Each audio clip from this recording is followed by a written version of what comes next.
So today I'm going to be going over how to compute the centrality for nodes in a graph using the Python networkx library.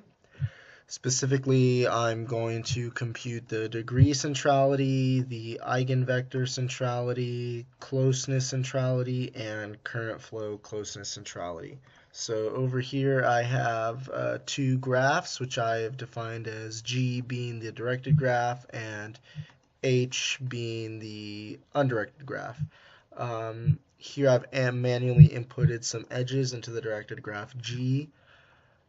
Right here I am going to draw G so we can have a visual representation of what the directed graph G looks like. So if I run this piece of code right here, this is what the graph looks like, and then right here the console output shows the node and the centrality for that node. So A, B, C, D, and then this is the degree centrality. This is computing the in degree, out degree, eigenvector centrality numpy, the katz centrality numpy, closeness centrality, and current flow closeness centrality. So all you have to do is you just import the networkx library, and then you're just gonna call the function, and you pass in the graph as an argument.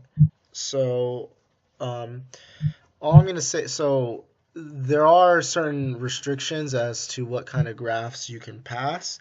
So for the depending on what centrality you're computing. So for the in-degree centrality, this won't work if I pass an undirected graph such as H into this, as I will demonstrate right now. And as you can see here, I got an error, and so yeah.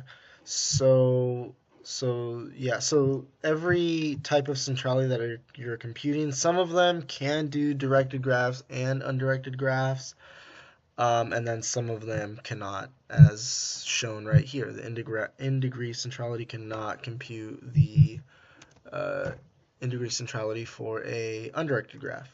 So yeah, there are certain restrictions, limitations on particular functions as to what kind of graphs they can compute. What for the centrality.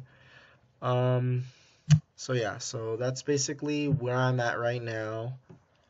And then in the future, I hope to be able to have the user input their own graph. Right now, I'm just manually inputting my own. But yeah, in the future, I'll have the user input their own graph.